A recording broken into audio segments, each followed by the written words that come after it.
스마트폰 어플 잘못 깔았다고 기계가 폭발하지 않아요. 여러분, 이런저런 시도하다가 조금 실패했다고 삶이 폭발하지 않아요.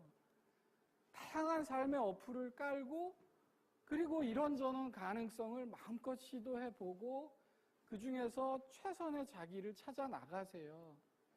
나는 그것이 성공의 첫 번째 정의라고 생각합니다.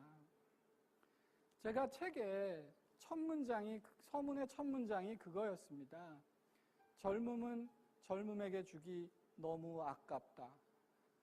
지금 대한민국의 수많은 청춘들이 스펙을 쌓는다고 굉장히 힘들어하고 있습니다.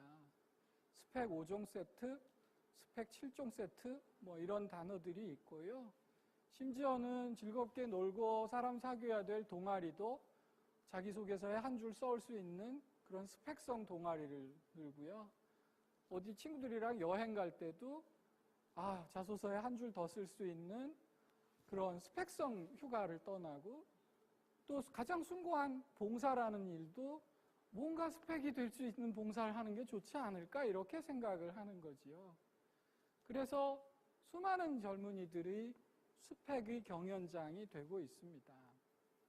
많은 학생들이 스펙을 쌓을 때 자기 단점을 보완하는 방향으로 스펙을 쌓아요.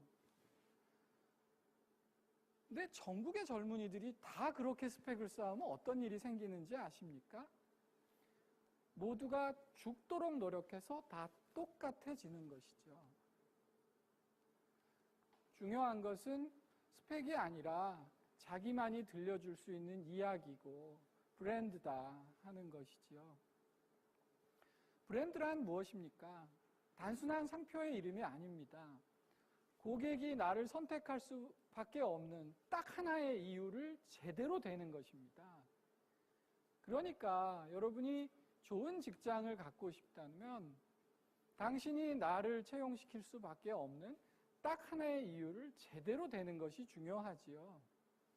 그러자면 장점을 길러야 합니다. 그런데도 대한민국의 많은 젊은이들이 단점을 보완하려고 무진 애를 쓴다 하는 것이지요. 여러분, 오리라는 동물이 있어요. 정말 헤엄을 우아하게 잘 치는 동물입니다. 더구나 이 친구는 무태 올려놓으면 그 뒤뚱뒤뚱 잘 걷습니다. 하면 조금 날기도 합니다. 스펙은 죽이는 동물이지요. 하지만 여러분, 만약에 하늘을 날 일이 있으면 오리한테 부탁하시겠어요?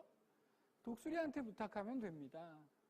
땅을 달릴 일이 있으면 누구한테 부탁하겠어요? 무슨 말이나 표범이나 이런 친구들한테 부탁하겠지요.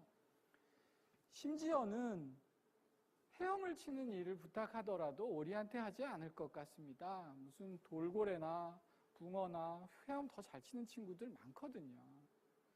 근데 전국의 대학생들이 전부 오리만 되려고 한다 하는 것이지요. 방학 때 도서관에 가보고 학원가에 가보면 참 안타깝습니다. 수많은 독수리 새끼들이 헤엄치는 연습을 하고 있어요. 안타까운 일이죠. 제가 이렇게 얘기하면 어떤 학생은 그렇게 질문합니다.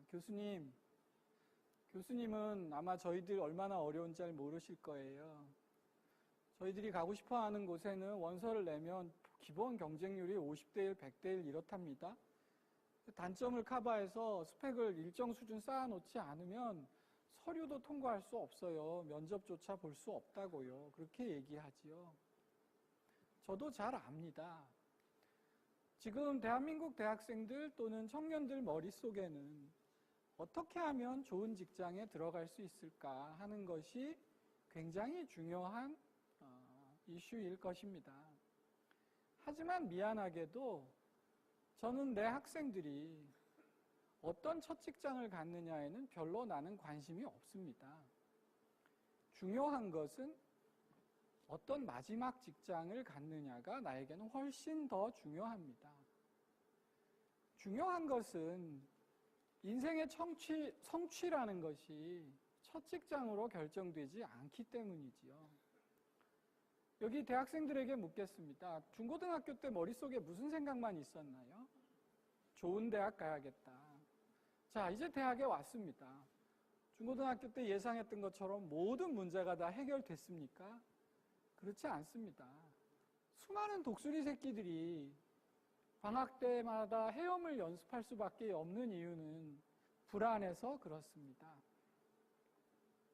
내가 독수리의 새끼라는 그런 스스로의 확신이 없기 때문에 헤엄이라도 연습해둬야 되지 않겠어? 이런 생각을 하는 것이죠. 우리 어릴 때 미운 오리 새끼라는 동화 읽은 기억나시죠? 백조의 자식이 오리들 틈에 섞여서 난 왜 이렇게 못생긴 오리일까를 고민합니다. 어느 아침 연속극처럼 누군가 나타나서 사실 너는 백조의 자식이란다 이렇게 출생의 비밀을 알려줬다면 그렇게 고민하지 않았을 거예요. 그러므로 내가 많은 청년들한테 얘기하는 것은 무조건적으로 스펙을 수집하기에 앞서서 내가 누구인가에 대해서 조금 더 성찰하고 다른 사람이 아니라 네 자신이 되어라 라고 얘기해 주고 싶은 것입니다. 우린 중고등학교 때부터 답을 맞춰야 된다는 강박관념에 쌓여 있는 것 같아요. 그래서 심지어는 인생에서도 무슨 답이 있어서 내가 그 답대로 하지 않으면 실패한 인생이라고 자꾸 잘못 생각하는 것 같아요. 그렇지 않습니다. 어떤 사람은 스마트폰을 게임기로 쓰고 어떤 사람은 스마트폰을 텔레비전으로 쓰고 어떤 사람은 스마트폰을 자기 비서로 씁니다. 그러니까 내가 답이 있는 것이 아니라 최선의 내가 되는 것인데 자꾸 남들이 옳다고 하는 답만 찾으려 하는 것이죠. 그러므로 나는 여러분에게 얘기합니다. 당신 자신이 되라고. 이런 질문 참 많이 받습니다. 교수님, 제가요, 사실은 정말 부끄러운 말씀인데요. 이 나이가 되도록 아직 제가 누군지 잘 모르겠어요. 제가 뭘 잘하는지 잘 모르겠어요. 심지어는 제가 뭘 원하는지도 잘 모르겠어요. 아직 제 자신을 찾아내지 못했답니다. 이렇게 얘기를 합니다. 그러면 저는 그렇게 얘기하죠. 사실 그것은 매우 당연한 것이다. 우리 인생은 화살 같은 것이 아닙니다. 아주 어릴 때 난 무엇이 될 테야 하고 목표를 향해서 딱 짚고 팔시위만 놓으면 최단 거리로 날아가서 목표를 달성하는 그런 것이 아닙니다. 제가 책에서는 종이배 비유를 했는데요.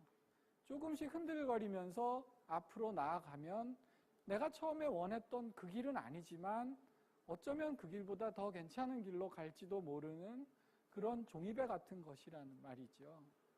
또 하나 얘기합니다. 자신을 찾지 못했다고요? 너는 동사가 틀렸다. 자기 자신은 찾는 것이 아니다. 내가 뭘 잘하지? 찾아내는 것이 아닙니다. 아주 어릴 때 내가 뭐 잘하는지 찾을 수 있는 인재라면 그건 거의 모차르트급의 인재입니다. 대다수의 사람들은 자기 자신을 찾아내는 것이 아니라 차곡차곡 쌓아 올려가는 것입니다. 이런 경험과 저런 경험을 쌓다 보면 자기가 어쩌면 뜻하지 못했던 곳에 도달해 있기도 하고요. 매우 우연적인 일 때문에 인생이 바뀌는데 나중에 되도록해 생각하면 그거 참 필연적인 일이었기도 하고 그렇다는 말씀입니다. 그러므로 젊은이 여러분, 많이 경험하십시오. 고민만 해서는 절대로 자기 자신을 찾을 수가 없습니다. 계속 이런저런 경험을 시도하고 거기서 깨지고 실패하면서 이게 그래도 난 좋다든지 이건 내가 아니었다든지 하는 경험들을 만들어가면 그것이 자기 자신을 이루어가는 것입니다. 저는 대학원에 갈 때까지도 교수가 될 거라고는 한 번도 생각해 본 적이 없습니다. 저는 사실 고시 공부를 많이 오래 했어요. 저는 사법고시는 법을 워낙 잘 못해서 못하고 그래서 행정고시를 준비했는데요. 계속 떨어지는 거예요. 제가 원해서 교수가 된 게 아니라 계속 떨어져서 할 수 없이 됐어요. 근데 그러기에는 한 번의 경험이 굉장히 중요했습니다. 제가 그 대학원에 있을 때 방송통신대학에서